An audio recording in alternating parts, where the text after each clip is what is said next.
Well, welcome to our Teaching of Pronunciation interest group from CATESOL. We have a great professional development panel discussion today on launching a pronunciation coaching business. And today we have 4 experts who are going to talk about their experiences and give you some tips on how you can get started and make it on your own. We've got Liz Bigler, Karen Schiff, Lara Wallace, and we have Patryk Mrozek. Yay! In our panel discussion today, we're going to do a couple of things. So let me explain what we're going to do today and how we'll proceed through the session. First of all, I do want you to know that we have our message board in CATESOL. If you're a member, then we have CATESOL Top at catesol.org, and that will send messages to everybody who has opted into the Top-IG. We also have a Facebook Top group. If you are a Facebook member, please feel free to join us. You'll be able to look us up as CATESOL Top. We have a Padlet on which we put a lot of stuff about our events. So if you're wondering about an event that you weren't able to make, but you want to go back to it, or something you want to review, you can access them from our Padlets because they're linked to videos, they're linked to Google Slides and stuff like that. All right, so that's great for us to be able to access this. You'll get to see a lot of ideas that we have done together as a group. Also, if you haven't already done so, please join the Top-IG list. Patryk, please write some of these URLs in the chat. This is a notification newsletter, so we put this out to remind you of events that we're holding. Sometimes we feel that we get so many emails. Does anybody feel like they get too many emails? And that it's hard to sift through everything. And there might be something really interesting, but it's like embedded in a long list of other things. Well, this one will be not like that. It'll be just what event we're planning to have coming up. So when you see this one, it will be basically only about pronunciation, learning and teaching PD activities. So go ahead and put yourself on this list if you like notifications. You do not need to be a member for this.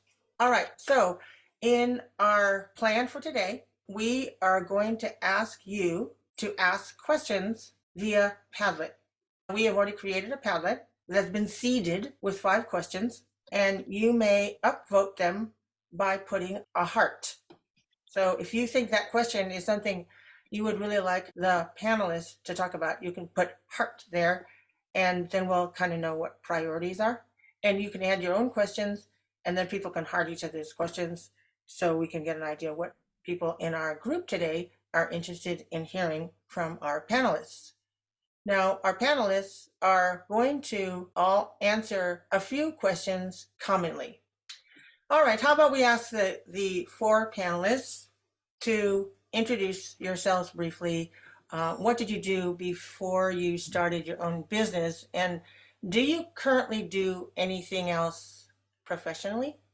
Liz, would you like to start?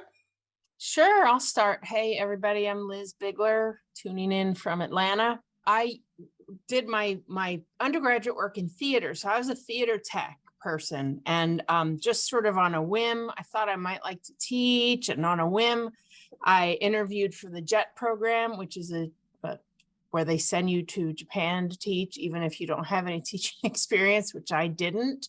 I knew nothing about teaching, knew nothing about Japan, and anyway, that's a long story in itself, but that's how I started teaching and realized that I liked teaching. So then I came back and got my master's, and I've been teaching a lot. I have taught a lot of different places, but one thread that has been the same is Japanese people. So that's sort of become my niche. And it's become a little bit more sharpened of a niche than just Japanese people. I still do a little bit of theater on the side. So I don't know, professionally, I get paid sometimes to stage manage a show or something like that. But mostly this business is my bread and butter. No, great. Karen, would you like to do your introduction? Sure. I'm a fellow theater major, but I was on go theater, but I was on the other side. I was actually an actress. So that's how I started out my career in the arts. I was an actress, and later on I was a playwright. Then I transitioned to all sorts of different jobs in all centered around communications. So when the web world was called new media back then, I was in program management and team management. I've done soft skills training and meeting facilitation. I've been a creative director and writer in advertising and marketing. So I've done lots of things until I made this latest and hopefully last career change. I got my TESOL certification at UC Berkeley back in 2017. And since then, I've been doing Well Said coaching, which is my business. I don't have other things that I do right now, although I do have other services besides pronunciation. And sometimes I do group workshops and trainings. Great. Thank you so much. No more acting, Karen? Just on Zoom. Ha ha ha ha ha. Good. We've all become actors on Zoom, right? Lara, would you like to introduce yourself? Sure. So I did not act or do stage tech, but I did play in the pit in orchestra because I am a cellist. So we can team up. But yeah, actually, after getting my music undergrad, I did my MA in linguistics and left the country, taught in Spain and Mexico, and then I came back to the US and was teaching at a small language school in Cincinnati and decided, I'm done with this. And I moved back to Athens. So I've been back in Athens, Ohio since 2004, and I worked for Ohio University from 2004 until last year. And so, yeah, I worked mostly with international teaching assistants and graduate students as well. So a whole bunch of different graduate students from many different fields, many language backgrounds, including English as their first language. So that was what I had been doing. I am currently teaching one class for international teaching assistants remotely with the University of Utah, but that is, I'm hoping to wrap that up soon when the time is right. And yeah, I started my business back in 2020 when I started thinking that there's more to life than academia. Yes. So, All right, great. Thank you, Laura. How about Patryk?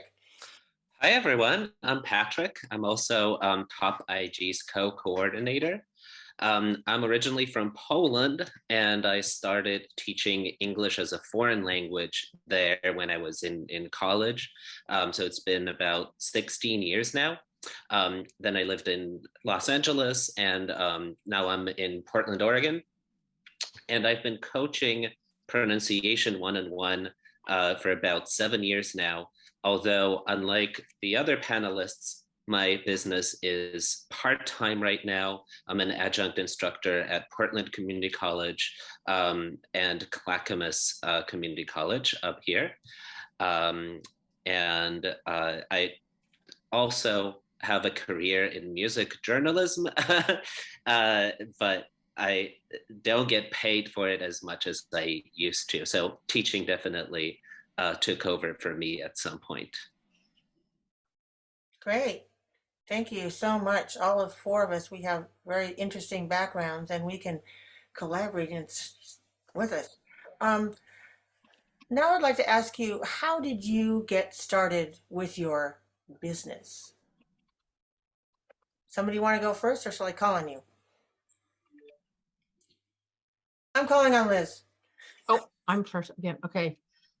Well, as I sort of said that I how I got started in teaching, and then I guess I have been doing my independent teaching on the side for many years, starting with when I had kids and my kids were little and I couldn't really do a day job because I was a stay-at-home mom. I would have people that I met through the community come to my house and teach them just at my dining room table, and that has been 25 years. And so I just sort of have kept up that idea of teaching people on my own and, you know, charging them and whatever. And then I about 7 or 8 years ago, I was teaching at a a bilingual elementary school. And just sort of like Laura, just got to the point where it was like, I don't want to do all this other stuff. I just want to teach, I just want to teach, and I want to teach the people that I like. And I don't want to mess with all this bureaucracy stuff. So I went on my own then. And then the pandemic actually really kicked it up a notch, because I had an office and everything at that point, where people would come, and a very tiny little office where people would come and I would teach them one-on-one or two-on-one. But when the pandemic happened, I had to close my office, and then I had to go online. And a lot of people who up to that point were not interested in learning online sort of had to swallow that pill they didn't want to swallow. And it's been really good for my business. I have a lot more clients because I can teach them anywhere, not just people who are local here. I can teach them anywhere in the world. So that was a little bit more than you asked for, but that's my answer. All right, thank you. Who wants to go next? I'll go. All right, Karen, yes. I think it dovetails with the first question, which is simply that I was looking for a late last career change, and I wanted to take advantage of all the other experiences that I had in the communications field. I was working as a copywriter at an advertising agency, grinding away, doing copy all day. And I said, I want to work with people again. So I just found that this was a really great niche for me, particularly being in the Bay Area. And I know Marsha can attest to this. We have a lot of English learners here, working professionals. And so there's a large market for this kind of service. So everything just kind of came together for me. And as soon as I finished my certification, I hung out, I opened my doors metaphorically, and here I am. Thank you very much. Super. Lara, you want to go next? Oh, sorry. Or Patryk, feel free. Oh, Patryk, go for it. Oh, sure. When I was living in Los Angeles, I was hired by a tutoring agency that would find clients for me or students in return for a bit of a cut.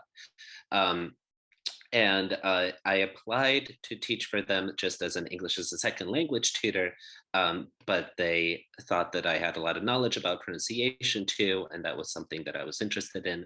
And this tutoring agency had a lot of ties to the film industry, so I started getting clients who tried to become actors in the United States and needed a little bit of help with their pronunciation. So that was kind of my into what they called accent reduction. And these days I wouldn't use that term, and I'm not a big fan of the term, but that was kind of my in. And then I started supplementing my income with sessions with students that I would find on my own. And I would say that 90% of the students that I've taught over the years have been through referrals and just word of mouth. So I've created a pretty large base of contacts for myself through all my teaching, and have been able to, at one point, coach full-time just through referrals and word of mouth. All right, thank you, Patryk. Lara, you're up. Well, so in Ohio, especially Athens, which is very, very, very small, we don't have a whole lot of demand here. And when I was trying to figure out what I wanted to do after academia, I just kept thinking I really enjoyed tutoring pronunciation. I ran the pronunciation lab that was at Ohio University until the budget was cut and they cut the lab. And it was just such a valuable service to the students. And I thought, I have to figure out how I can offer this more broadly.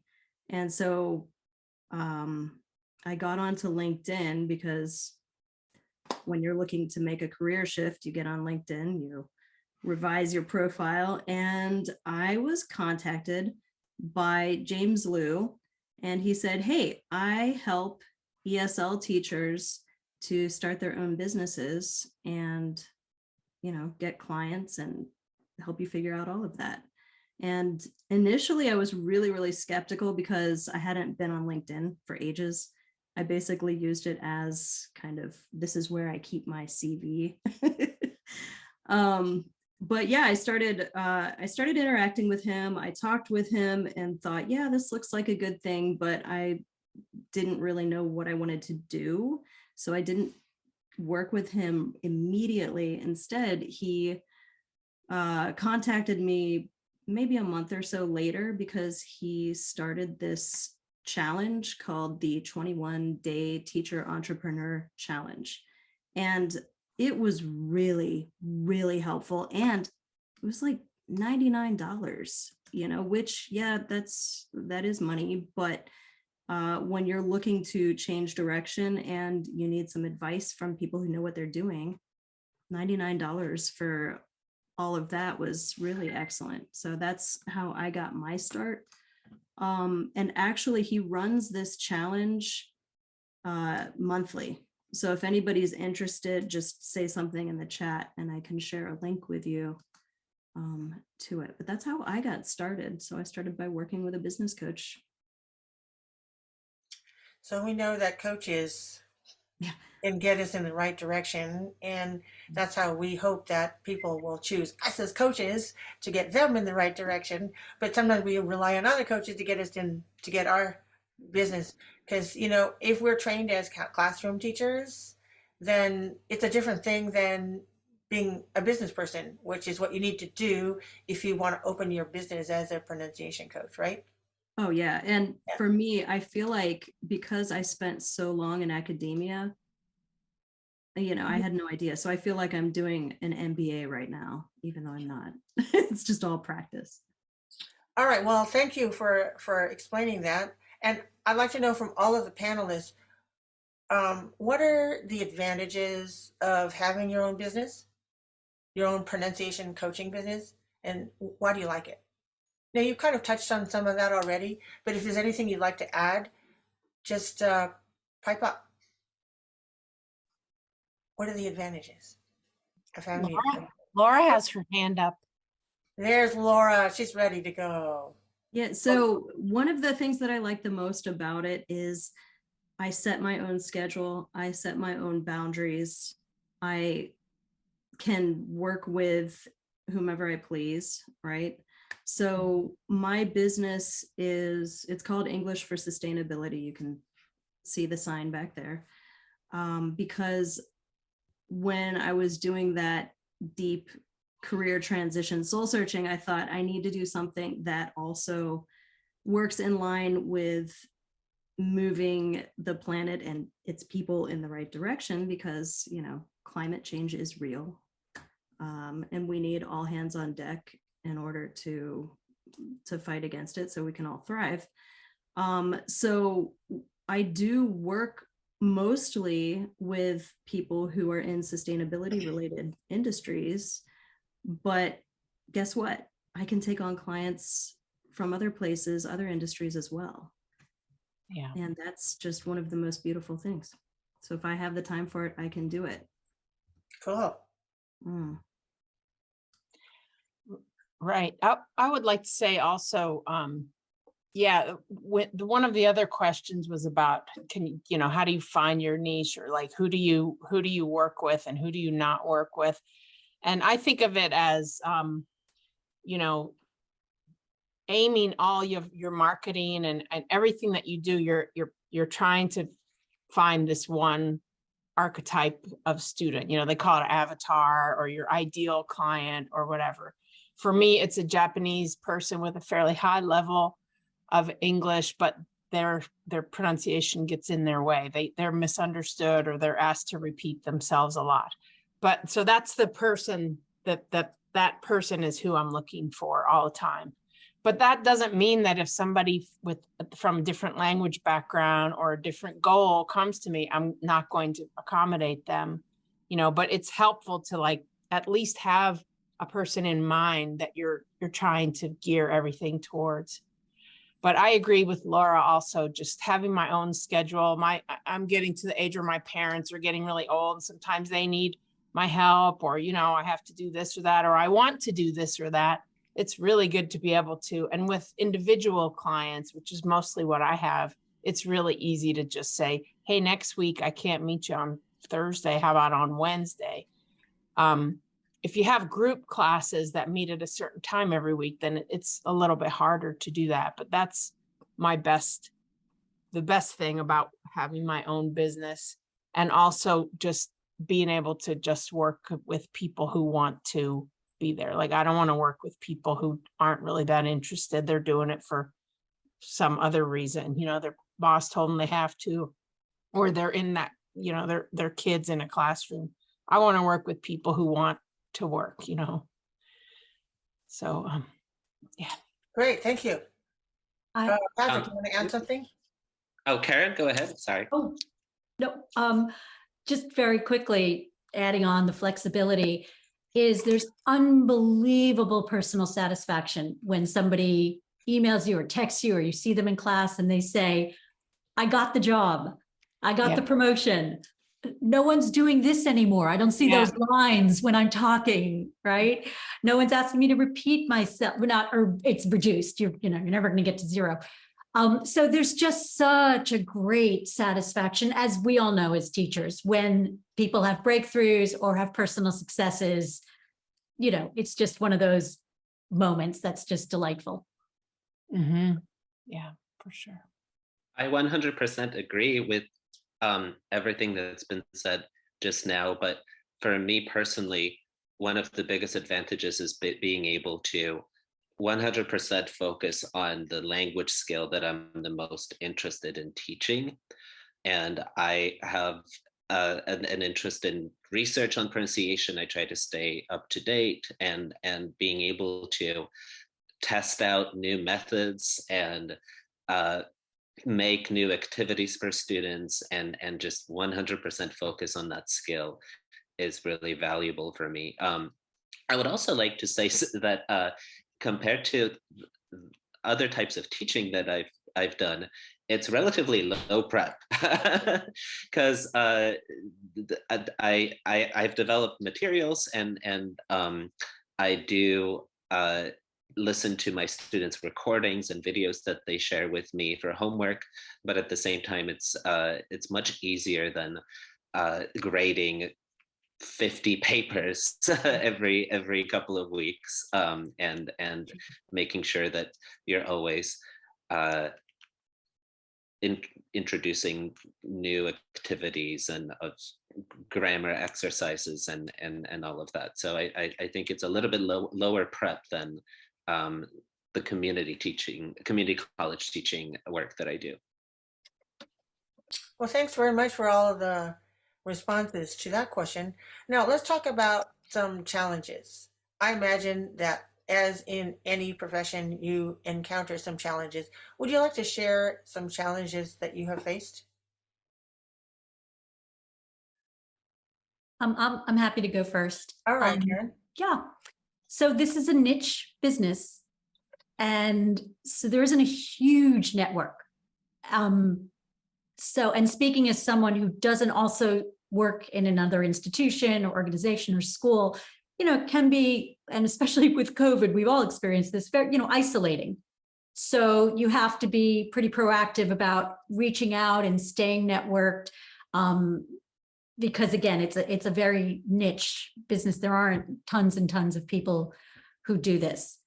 The second thing that I would add very briefly is your clients. I think somebody else said, I only want to work with people who are motivated. And sometimes you get people who are sort of accent curious, I would call it. And there's nothing wrong with that. But what it means is that it's going to be really low priority. And they're busy.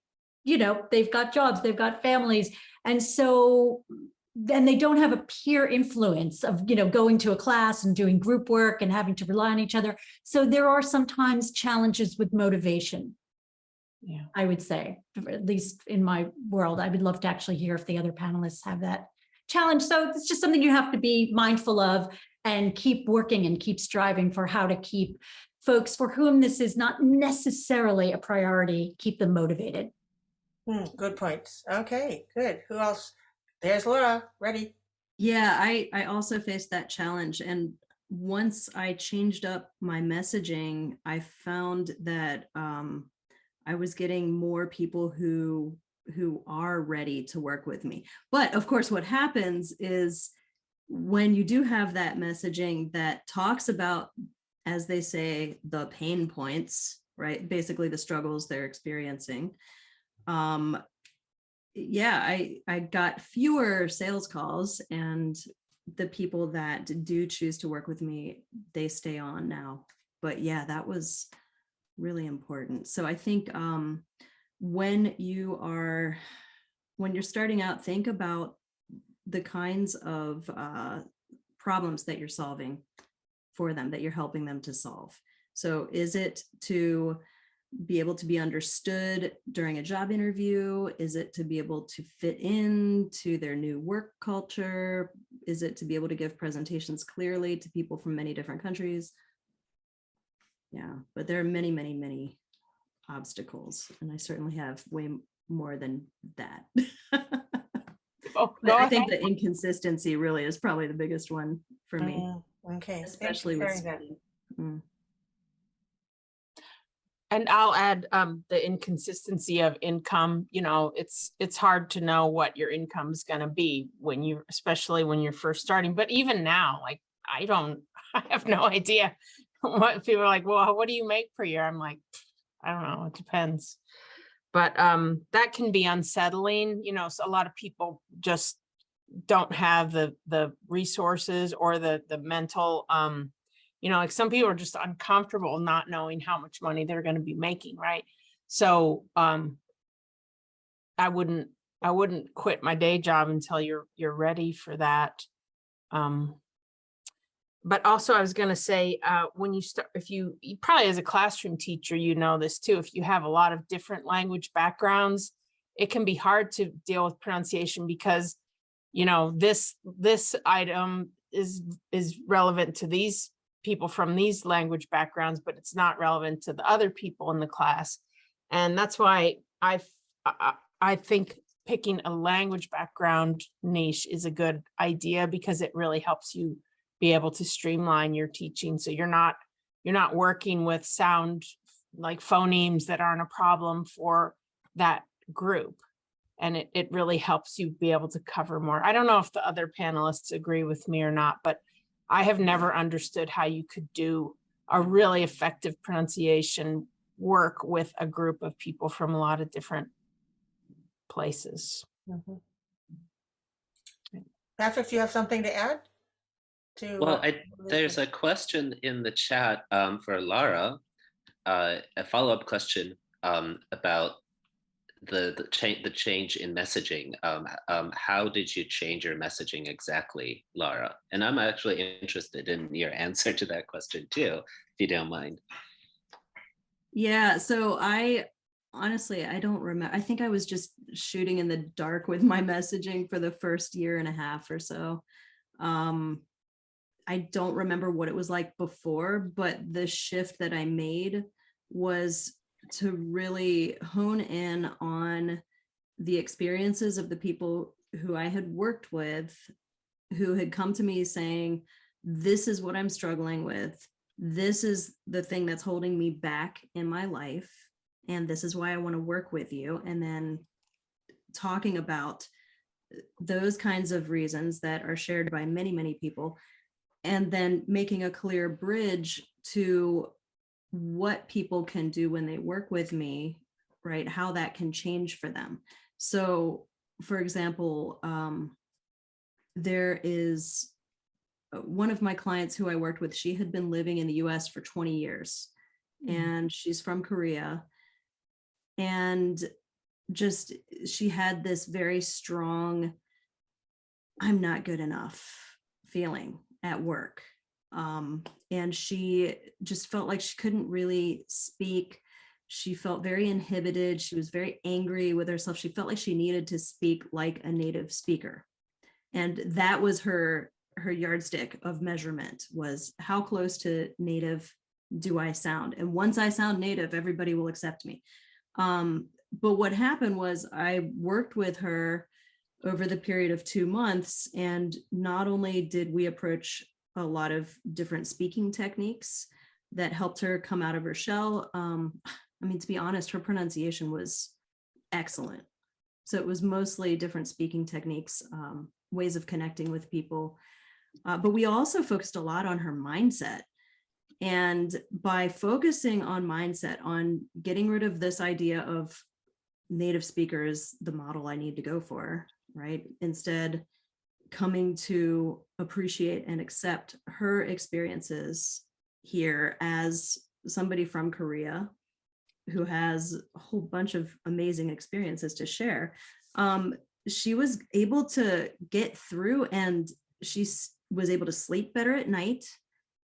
Okay, so this is where the messaging comes in. And I've used this in some of the posts, and I plan on making some posts about this. But she's able to sleep better at night.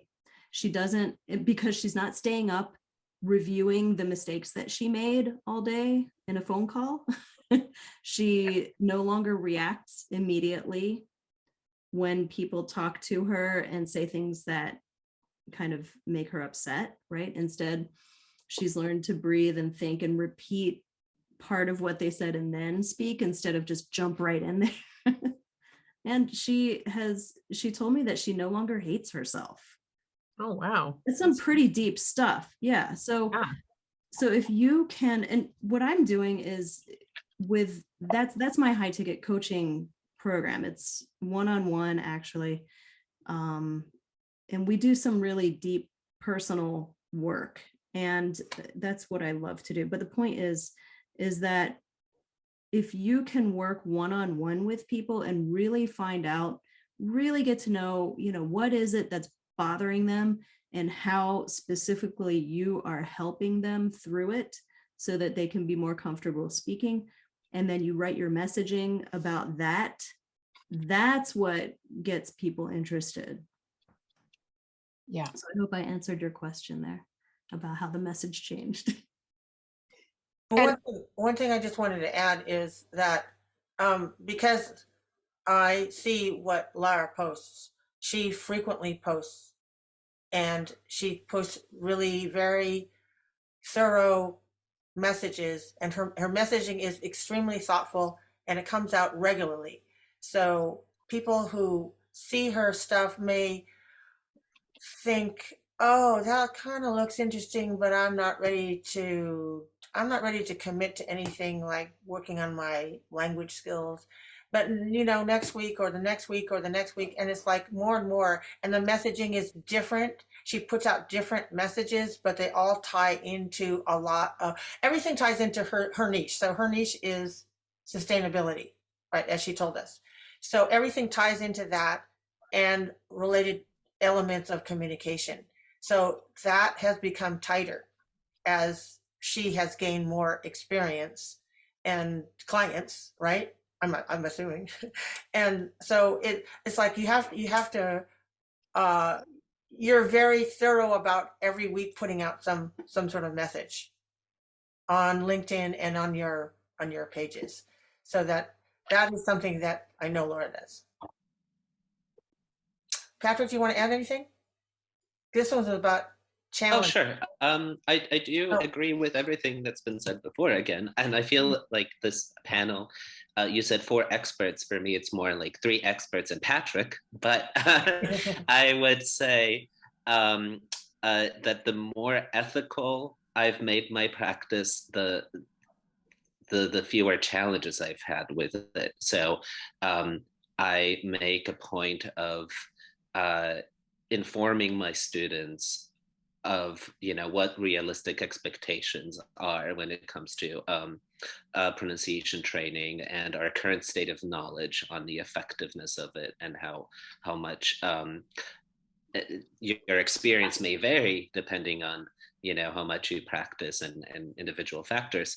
And I've said that I think that something that's also improved the motivation issue was me starting to make students accountable for every little bit of homework that they do. Because I, in the first couple of years, I would just tell my students to do their homework and then, yeah, see you next week.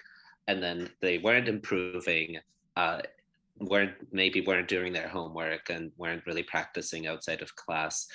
So then I started collecting recordings, having them add videos to Flip, or just record a voice message to my voicemail if their technology proficiency wasn't that great, so that every week they know that they have to do their homework and report on what they've done several times a week in order to continue taking classes with me.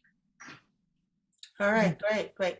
Well, let's move on to some of the other questions regarding how you actually teach your classes, and like, since we're so much of our stuff we're doing on Zoom, but you may use some other tools.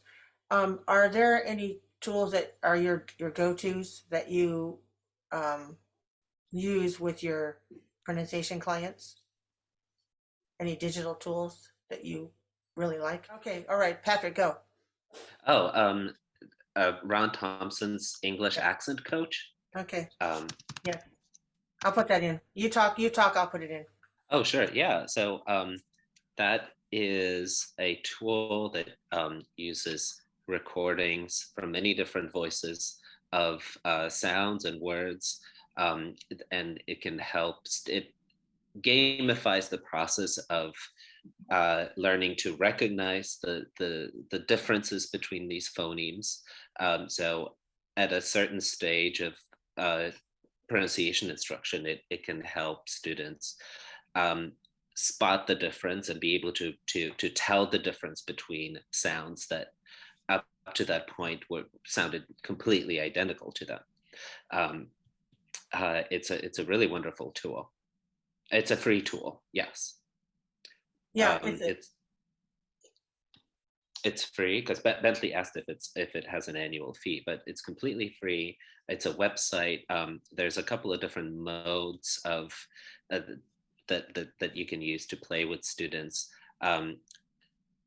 ranging from just hearing the phonemes. So students will just hear, for example, and ah, and they have to click on the correct IPA symbol. And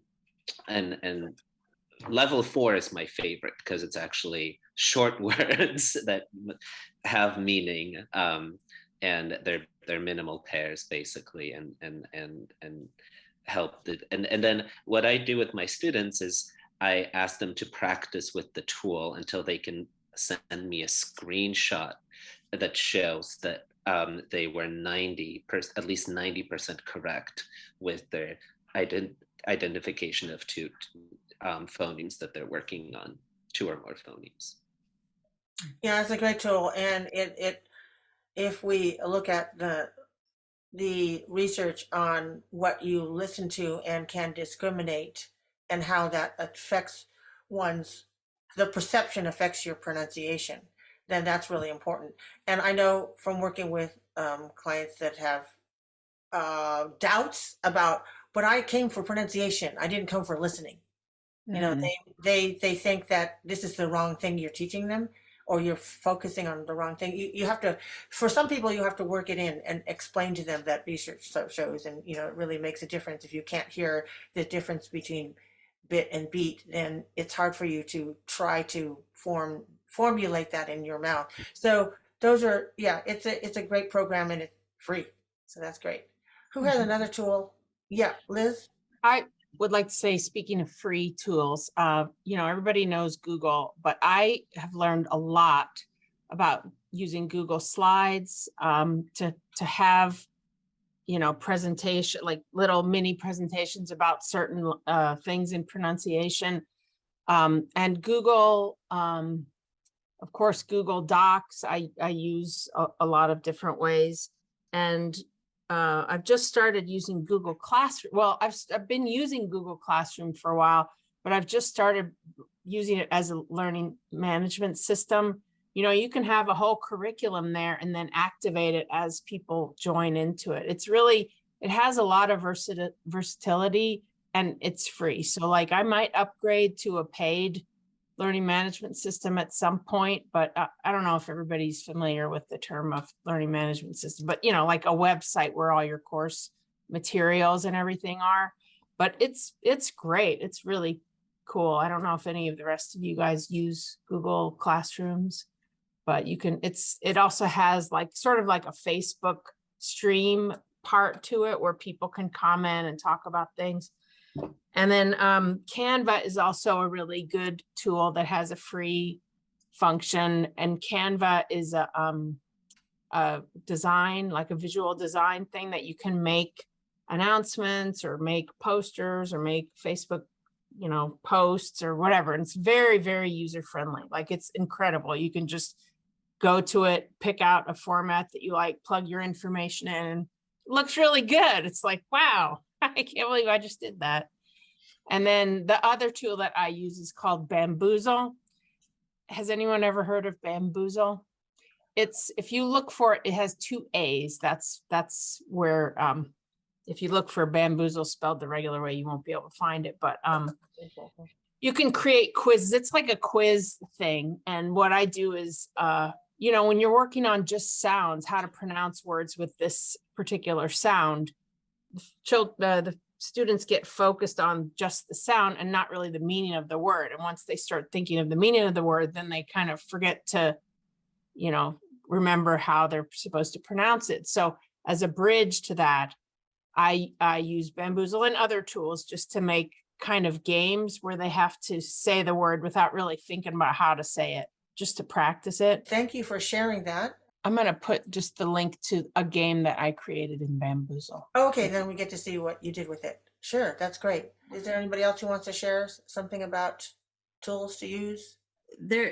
I kind of group this into 2 different kinds of tools. You've got your business tools and you've got your tools for teaching pronunciation. Good idea. In terms of pronunciation, I use a lot of different things, but the color vowel chart is extremely helpful for having that common language of vowel sounds and also helping people with word stress. People seem to catch on really easily to it. So I'll have all of this in the chat. I use Youglish a lot so that people can hear what words sound like in context. And again, it's that high variability, many different speakers that really helps people. I like to have people record in Flip, formerly known as Flipgrid. It's very easy to use. I've only had one client just refuse to figure it out. But there are always some people who just abhor any kind of technology, but yeah, it's easy to use. I've been housing my courses in Google Classroom. And yeah, all of these things are free, but so I want to point out something that Danielle said. She says that she has a recorded class online in Kajabi. Kajabi is awesome. And not only does it have what she says here about landing page, sales page, thank you page, all of that, it also has a social networking thing that is not Facebook. It also has the ability, it has like a calendar, so you don't have to get scheduling software. It also has the ability to create an email list and message everybody, so you don't need a separate email software. So yeah, once I think for me, I'm getting ready to move all of my things to Kajabi because it's very all-in-one. But yeah, it is pricey. How much is it? What is it, like $129? Is it a month? I think you can buy an annual subscription. I mean, yeah, it's been a while. I want to make sure I can use it to the maximum when I switch. That's when you then that's when you have decided that your income is steady enough for you to pay for it.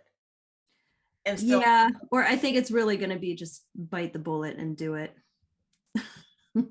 And it will happen. So okay. I use a lot of the same tools as Lara, and so I post them in the Padlet thing, so they're all in one place and they won't. Oh, cool. That's great. That's great. But it's under what materials and resources you use. So I just posted a lot of the things that Laura just talked about. Oh, okay. Because there's another question that says, what are the top 2 or 3 digital tools? So that's kind of like similar. Under the materials and resources. That's cool. Great. Patryk, did you want to say something else before we go on to another question?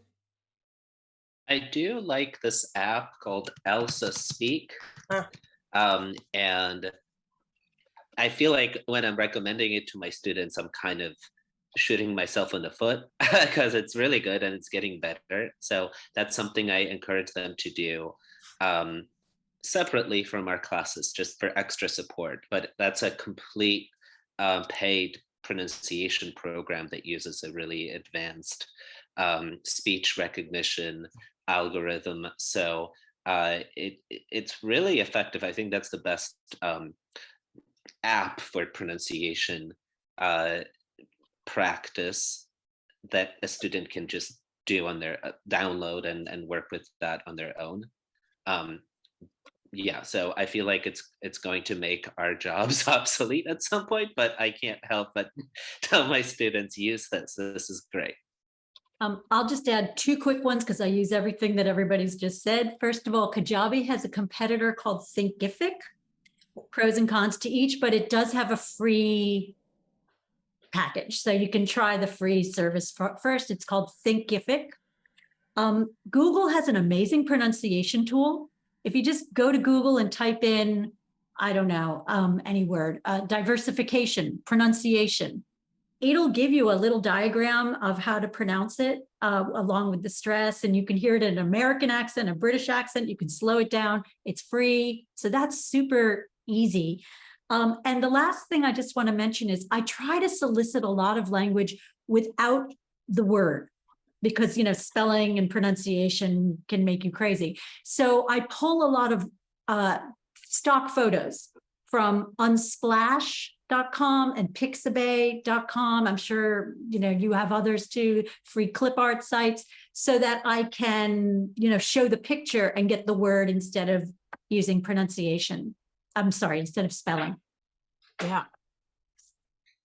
Jamboard is good for that too. Have you ever heard of Jamboard? Yeah, I have. A Google tool. So you're talking about using a visual stimulus to get person to say the word that you want to say without having them look at the spelling, which can kind of mess them up in terms Exactly. of how to pronounce That's it. Is that it? Okay. Much better said than me. Well, I just try to figure it out so I can understand it. Yeah. Okay, great. That's so super. A lot of there's so many tools nowadays, and it's hard to keep abreast of all of them. But it's great to know which ones are helpful in terms of how to set up your course, as well as what you're doing in terms of listening and pronunciation. So those are, as Lara was talking about, your different types of tools, categorizing them. That's great. So let's talk about getting clients. Who wants to talk about how you get your clients? I'll go, no problem. So I get about 60%, 65% of my clients through organic search. They find me on Google. So that's been ever since I started, and it really hasn't changed. Now, what that means is that I get a lot of clients from the area that I'm in, because I come up top in the results if you're in the Bay Area or, you know, near the top.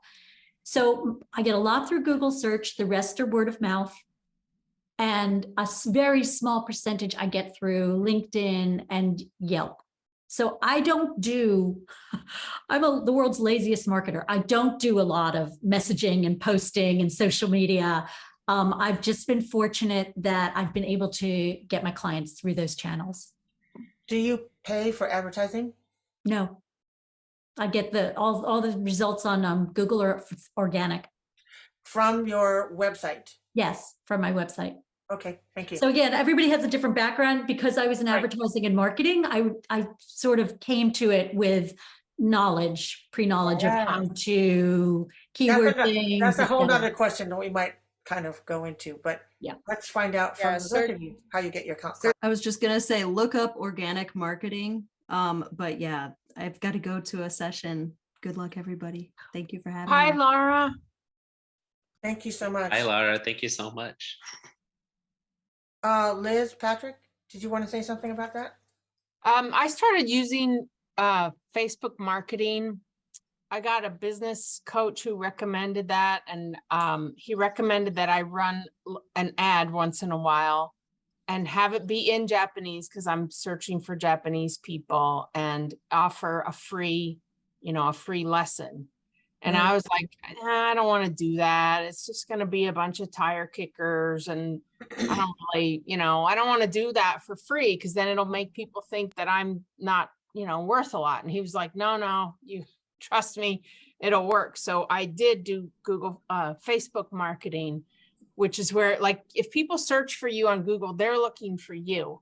Facebook marketing, you're looking for them. So you set your parameters for who you're looking for, where they are, what their first language is, what their income level is, or whatever. You can make it very specific. And then the only people who see it are already your ideal people. And of course, not everybody signs up for it, but I had, the first time I did it, I think I spent about $200 and I did like 30 free classes.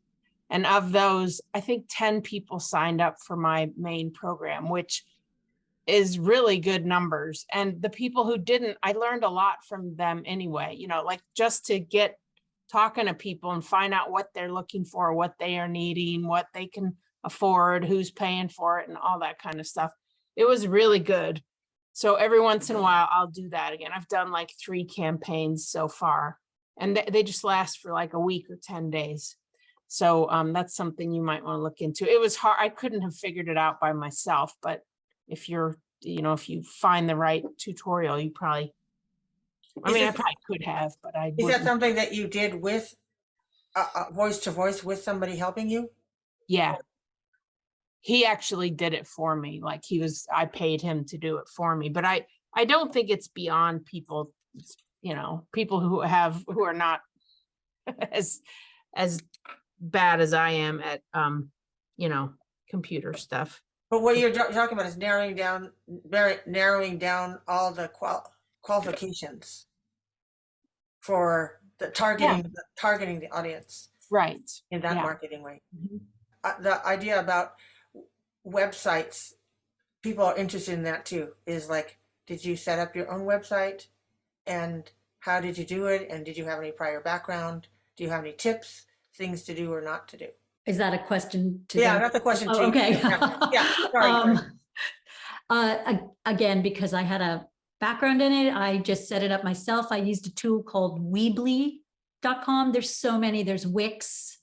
There are these pre-templated website builders. There's so many now.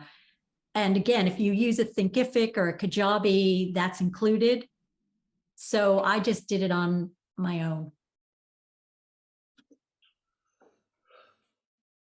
Yeah, I hired somebody to do mine long ago, but I don't really think it's as necessary as it used to be. Like, I think you need to have a website, but people don't interact with website as much as they used to, especially if you're doing marketing another way. It makes it seem like you're bona fide, but I don't really worry about having all the classes and all the offerings and everything on the website. It's too much work. So I just have it there like, yes, I'm real. This is what I look like. This is my background. This is, what I specialize in. And then I ask them to book, a free lesson, and then we can meet each other and see if we work well together. I don't do a lot with my website anymore. Okay. I don't have a website. And I also think and you don't need it. That plays into my advantage. Well, like I said, I do it part-time right now, and the majority of my clients have been through referrals. And I also work I haven't mentioned that before, but I've carved out a bit of a niche for myself in the video gaming industry. So right now I'm seeing 6 clients every week, and they all work for major video gaming companies. But what I wanted to mention is that the reason I said that not having a website has been good for me is that I think that in terms of rates, one can negotiate a lot depending on who's paying. So I think that if I posted my rates to the website, I would be limiting myself as to how much I can make, because my rates have ranged from $14 to $250 an hour over the years, and it really depends on who's paying for the lesson, who hires me. So I think keeping things open and being less transparent about things has played to my advantage. All right, so there's an advantage to having a website, and there's also an advantage to not having a website. Especially, there's so many ways that we communicate digitally nowadays. Oh, Marsha, can I answer Navneet? I'm sorry if I'm mispronouncing the name, but can I answer Navneet's question Go about ahead. how does the pronunciation business intersect with the video gaming industry? That's a great question. So the video gaming industry is one where the most successful companies are based in English-speaking countries, mostly the United States and Canada, but they employ a great number of non-native speakers from all over the world, and there's a brain drain really in this industry where the video games are really even bigger outside of the United States than they are here. So a lot of the clients I've worked with were executives from South Korea, China, France, people who have a passion for video gaming and are very skilled in design, engineering, and extremely experienced in their craft, but might not have prioritized language development as much as those other things. Also, the video gaming industry is specific in that it's very the hierarchies are really flat, and some of the executives that I've worked with didn't even go to college, because they've just spent their whole lives playing video games. And a lot of the clients that I've worked with, have been self-taught, self-trained, and they're gamers first and foremost, meaning that some of them never went through a formal process of learning English as a foreign language, and now need a lot of help to be intelligible and succeed in meetings and giving presentations on their ideas, which are terrific. So it's definitely an industry that where there's a lot of demand for speech and pronunciation coaching and just English as a second language lessons at a very high level of proficiency, but sometimes without as much formal education. So that's great that you have found a niche, and it sounds like it's very helpful to find some sort of niche for yourself.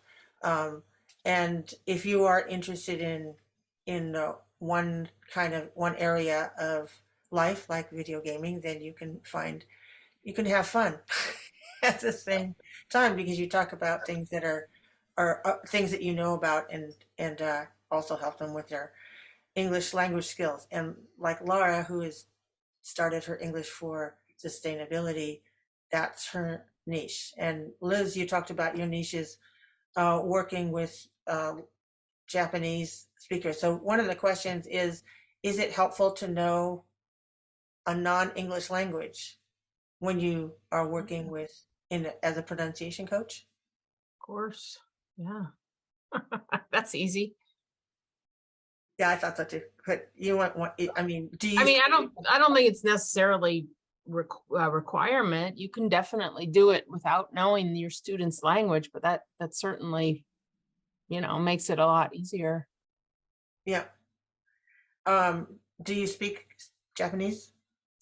Yeah, I'm sort of like a low intermediate speaker probably, but I know about the language. I know what. I was phonetically. waiting for that word. Yeah, because the same thing is that Yeah. if we are language professionals, we may not know the language in terms of being able to communicate, or we may be at a beginner level of communication, or not even be able to do more than read the words on a page. If you can do, if you're happen to have a system of readings that is easy, not like Chinese, but you know, like Spanish or German or something with letters that we're familiar with, then knowing a lot about the language is extremely helpful, because then you will be able to know what are the common problems that your Right. speaker has. Yeah. So Right. it doesn't hurt, and it really, really helps the more you know another language and know about other languages, specifically the ones that you are targeting in terms of your clients, right? Right. And do any of you work with beginners, or are you all working with pretty advanced speakers? Go ahead, Karen. I am working, you know, this is one of the lessons of 5 years, is to keep niching. Because when you start out, your tendency is I'll work with everybody, which isn't efficient and is not going to get you a healthy return, you know, profit margin. So I used to, but because I also used to teach general English speaking skills, and I've niched and niched and niched until I've finally arrived at sort of high, intermediate to advanced in both pronunciation, one silo, but also I have a workplace speech coaching silo.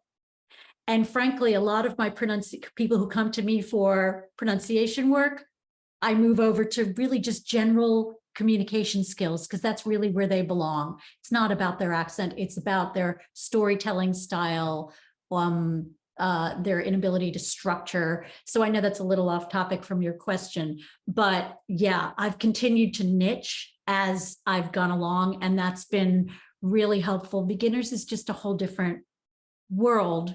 It's doable, but you need to really niche in it to be efficient. Yeah, I agree. Like, beginners need pronunciation as much as anybody else, but there aren't any beginners who only need pronunciation. I mean, you know, that's what makes them a beginner. They need a lot more than that. But I infuse pronunciation instruction whenever I teach beginners. I don't really teach a lot of beginners in my own business, but you know, in other teaching that I do, of course, I have worked with beginners. Okay. Well, I think that everybody here, all of our panelists, are working in privately with intermediate or advanced in more or less specific niches. Because as you point out, beginners need so much more than just pronunciation. So you have to be able to do a lot more different things. But in our panel today, we're really focusing on the ones who are working on pronunciation issues. Now, because we're also talking about doing this on your own, let's talk about some business aspects, and thinking maybe you could talk about your accounting, how you bill, how you accept money. Do you use that technology, or are you doing, you know, mail in your self-addressed stamp envelope, or you know, who would like to talk about that? I will. Mostly I use a website called Wave, like, you know, ocean waves, Wave Accounting. And I don't know, like, I don't remember how I found it. I don't think it's all that popular. I've never heard of other people using it, unless anybody else here uses it, but I really like it. I can keep everything there. It's free to use the website. I can send invoices with the website, and they do charge when people pay. If they pay by credit card, they charge, just like, you know, Square and Stripe and all those places. It's like 3% or something, which was sort of a bitter pill for me to swallow at first, but especially when you're invoicing somebody for, you know, a large amount, that's a large amount that goes away too. But it's just a necessary evil, especially now that I'm working with people who are not local. And even people overseas normally have access to some type of credit card that it accepts. So I really love Wave Accounting. And I always, when I read about other people who have their own businesses and are invoicing, and they're like, oh, they never showed up for the lesson. I mean, I recommend always charging people in advance. Like, you pay for 10 lessons or 5 lessons or 12 weeks or whatever in advance. And then, if you don't show up for the class, I have a policy, I need 24 hours notice, and I make that policy clear. If we have a lesson scheduled and you cancel at the last minute or you never show up, well, that's fine, but you lose that, like that I was there and so I get paid for it. If you have that kind of a strict policy, you can always fiddle with it. Like you can say, oh, you were sick. Okay, that's fine. Oh, you had a car accident. Your son had to go to the doctor, whatever. Like you don't have to enforce it, but it's good to have it so that you're not then just going, oh, well, can you pay me anyway? Right? Do you agree, Karen and Patryk? Do you have that type of policy? Yeah, I have a 24-hour cancellation policy with one emergency exception after that. Okay. And if I know I'm a softie, after that one emergency, you have to pay if you want to reschedule the class. And I agree, sell your services in packages, not individual lessons. You will go crazy, and get the money if you can in advance. I give a little discount when people pay me in advance. So that's a good incentive. And I would say 95% of my clients pay me in advance rather than in installments. And I use Stripe, just while I'm here talking, I use Stripe for invoicing.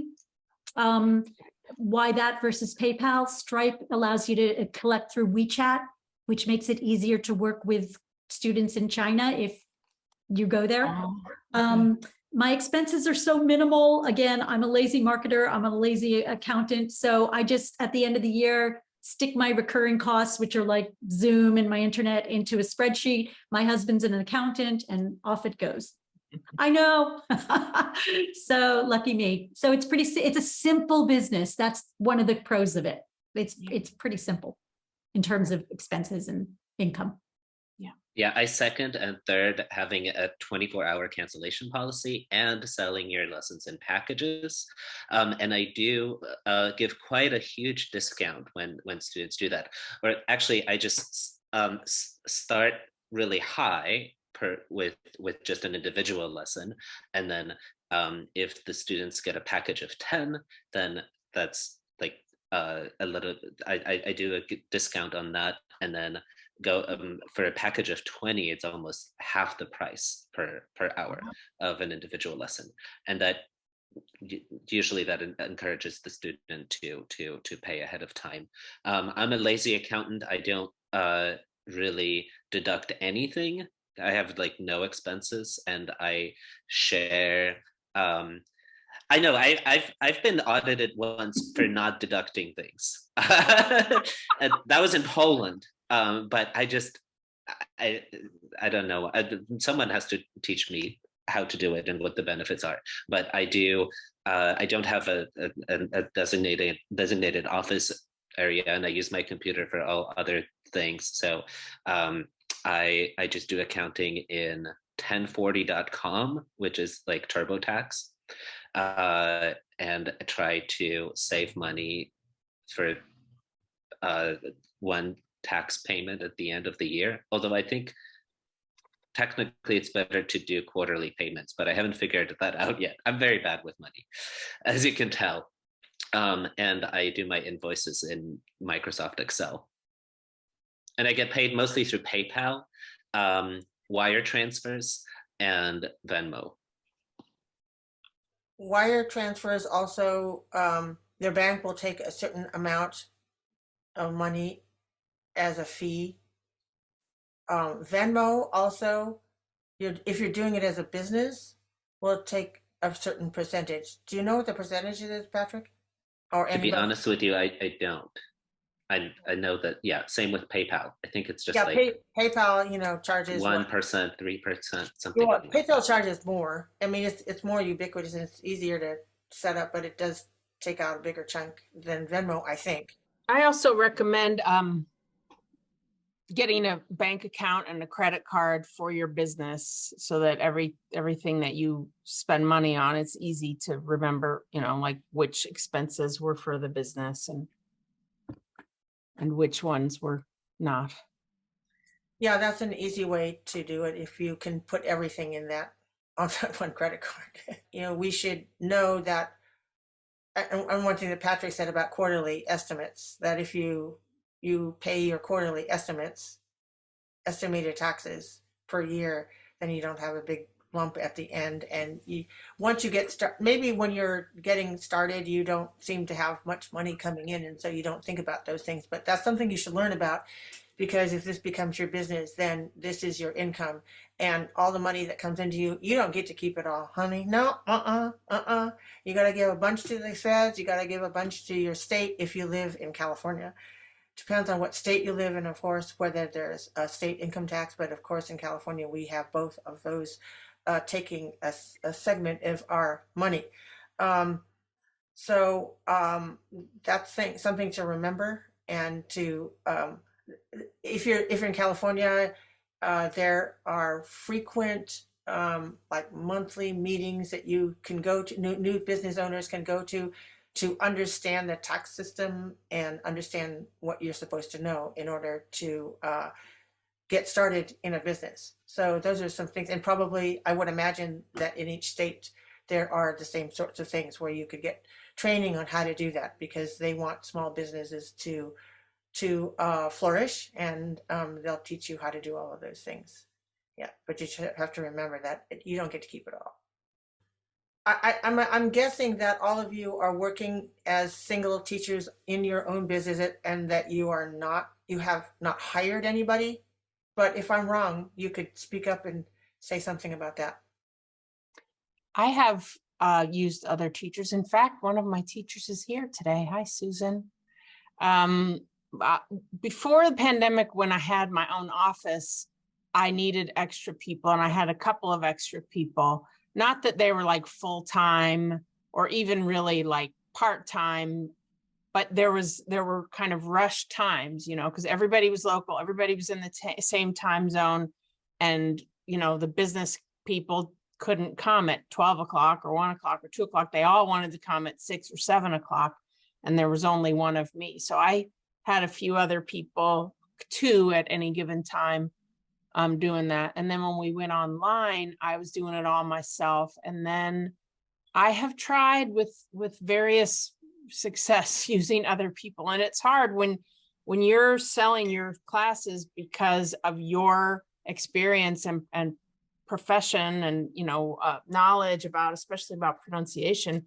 It's hard to find people that will represent, like ethically is no problem, but, they don't have the same experience that you do. Nobody does, So it was kind of hard, but I've tried to find people who are good at things, and then give them the things that they're good at. And like Susan is now doing group classes for me, and I'm mostly doing private classes. And we both come from the color vowel kind of thing of teaching pronunciation that Lara mentioned, which is just completely changed the way that I teach. And it's a great place for me to find other teachers who kind of share that knowledge. Then I know that we have at least something really concrete in common, that we're trained in using the color vowel methodology, which I don't know if anybody is interested in that. I put the website on the Padlet, but anyway, yeah.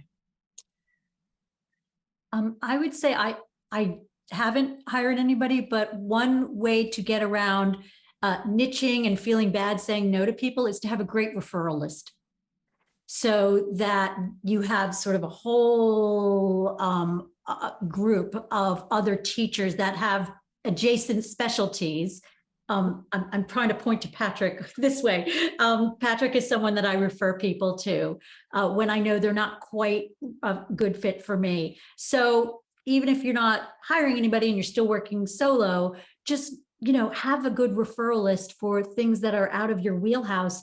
And that way it's a win-win for everybody. You're not taking on a client that is not a good fit for you, and the potential client is hearing somebody who is a good fit for them. And it will alleviate some of that bad feeling you have when you have to say no.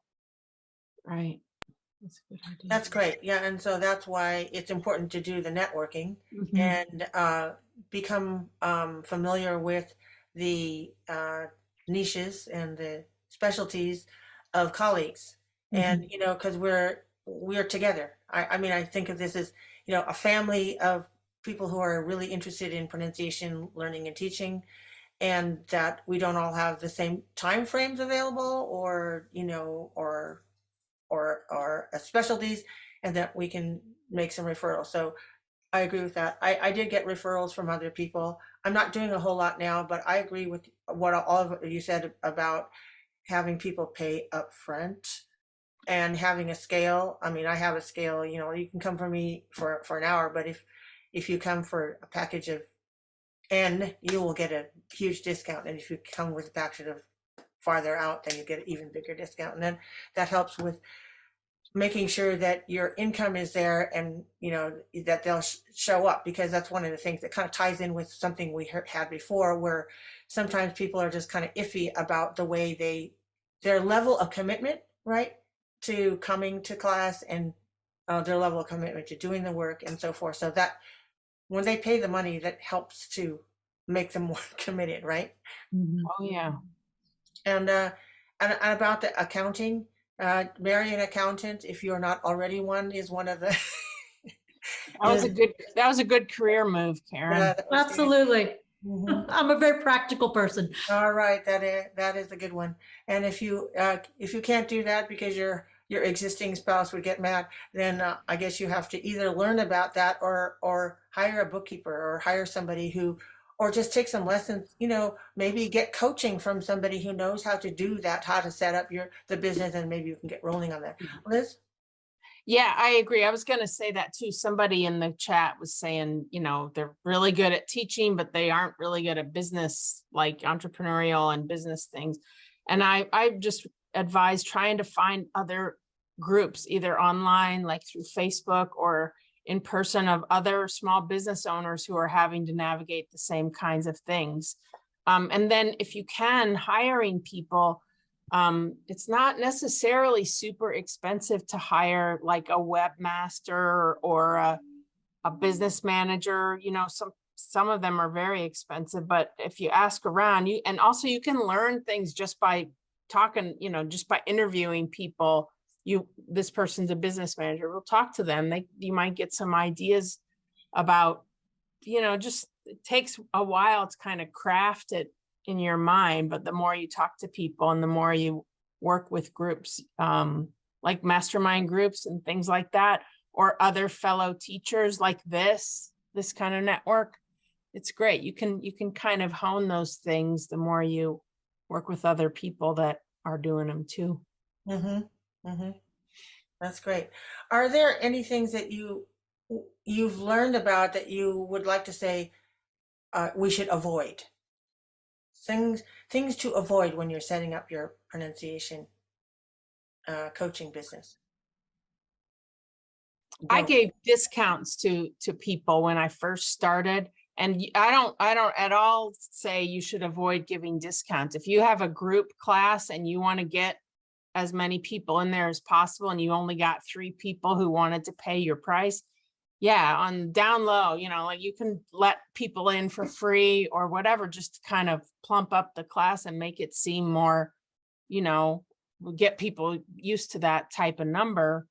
But what I did when I first started was there were people that I knew from the school where I worked. And so I was like, oh, you know, I already know you, so you can take these private classes for X amount, which was, I don't remember. It wasn't that much less than what my regular price was.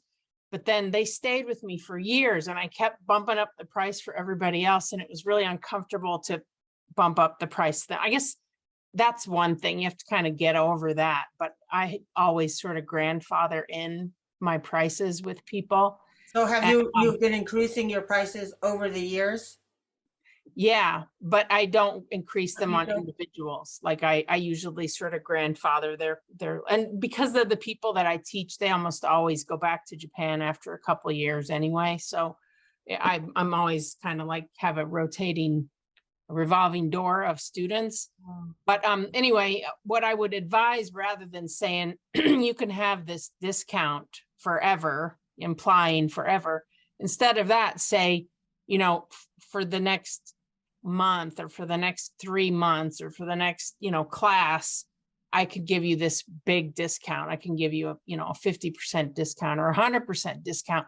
But that kind of gives you an end date to that discount. And then you can either extend it again, or you can say, okay, I'm sorry, I can't offer that discount to you anymore. So in other words, don't get yourself caught in something that you regret later on. And that one of them is you want to bring them in and to give out free or discounts, but you should give an end date, and that will make it easier for you to determine whether to grandfather them in or just say, okay, that's the end date. Yeah, exactly. Right. Yes. Okay. Well, we've come to the end of our time, and it's been so exciting and interesting to listen to everybody. I really want to thank all of you, and if we could all give the panelists a group applause.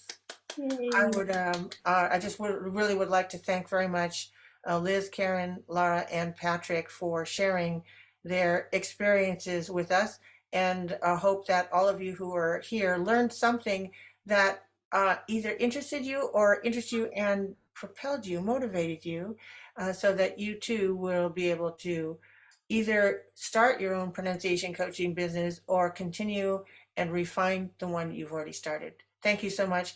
And I hope to see you again at CATESOL, teaching a pronunciation, or TOP, because top people are tops. Thank you. Thanks, Marsha. Thanks for putting it together. Yes, thank you for inviting us.